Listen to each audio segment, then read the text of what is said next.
what is polluted. That was the job of Israel's priests, to remove the stain of sin.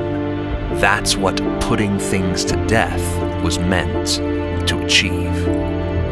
And throughout the Bible's history, one tribe, the Levites, were chosen to be God's priests. We see these cleansing feats in the first Levite, Levi himself, when the idolatrous men of Shechem, in lustful aggression, defiled Levi's sister, Dinah. So, like a priest, Levi came to this Israelite daughter's protection and cleansed the sinful polluters, putting them to death for their transgressions.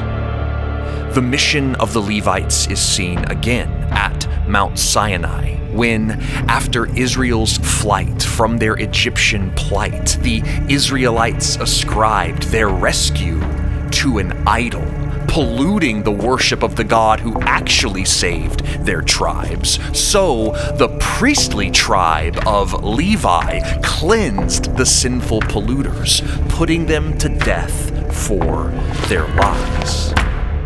Their job as priests is seen climactically in the Levite Phinehas, when Israel's men became curious of the various idolatrous gods of other nations. They intermarried with foreign women and became intimate with foreign gods.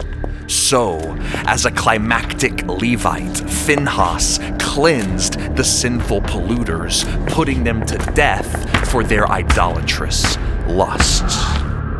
And God made a covenant with these Levites so that when an Israelite became stained with sin or polluted by idolatry, the Levites could put an unstained sacrifice to death that would wash Israel's sins and make them clean. To save the lives of the people. That was the job of Israel's priests. But what would Israel do when the Levites who cleaned the pollution became polluted themselves and needed to be cleaned? How could Levites remove the stain of sin when they should be put to death for their deeds? Israel's Levitical priests turned money into idolatry. They held back their tithes, refusing to trust God with their needs. How could they offer cleansing when their hands were unclean? How could Israel's sins be washed away when their sacrifices were all defiled? They even left their Israelite wives and their allegiance to the one true God to intermarry with foreign women and pollute their hands with their foreign frauds. How could Israel cleanse what is polluted when the stains were on the hands of the ones meant to clean? How could the stain of sin be removed by these kinds of priests when they had put to death all the Levites were meant to achieve? That is why God sent a messenger to the tribe of Levi. That is why God sent Malachi. Malachi confronted Israel's priests with this message. They, the cleaners, needed to be cleaned. Those of them stained with sin needed to be put to death if their cleansing purpose was to again be achieved.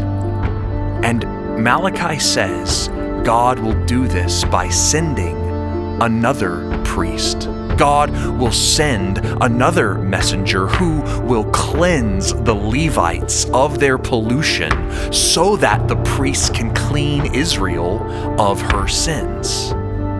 In fact, that's how Malachi's prophecies end, with the promise of a priest who, like a true Levite, would prepare the way for God to come and make all things clean.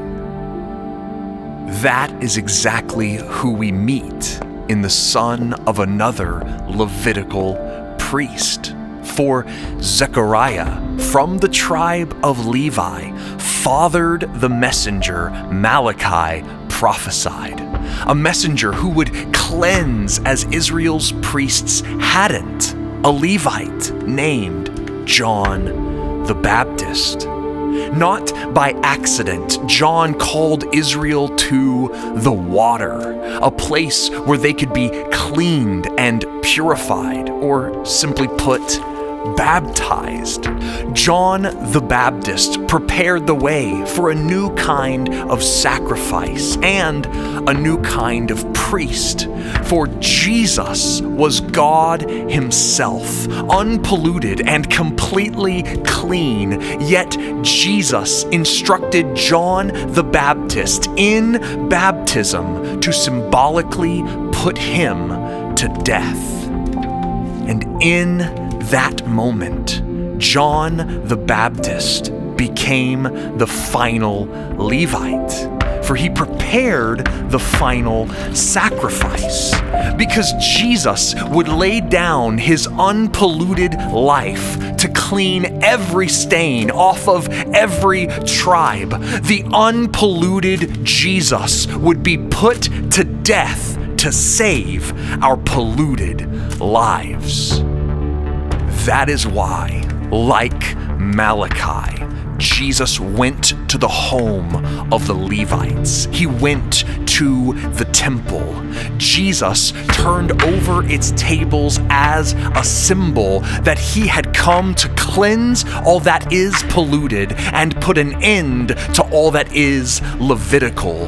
For the Levites had to end because they could only resemble the kind of cleaning Jesus would do, a cleaning that would be final.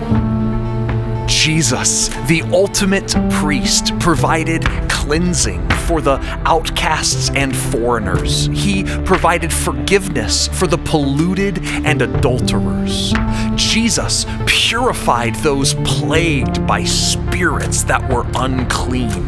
For the perpetually polluted, he was the priest who could finally clean.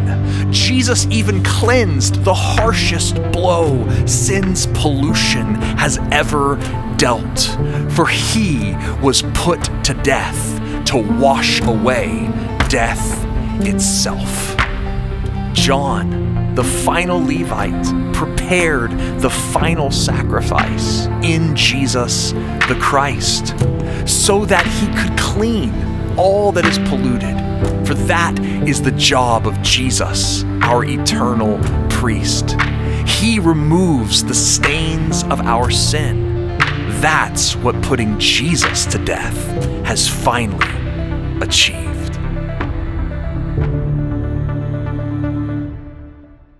Hey everyone, David Bowden here. Thank you so much for watching our video introducing the book of Malachi. We are Spoken Gospel. We're a nonprofit organization dedicated to speaking the gospel out of every corner of the scriptures through free videos and resources like the one you just watched. And we can only make these things because of people like you who give a little bit every month or one time to help support this ministry and help us make stuff like this. So if you enjoyed it and you want to see more, we invite you to go over to spokengospel.com and become a donor today.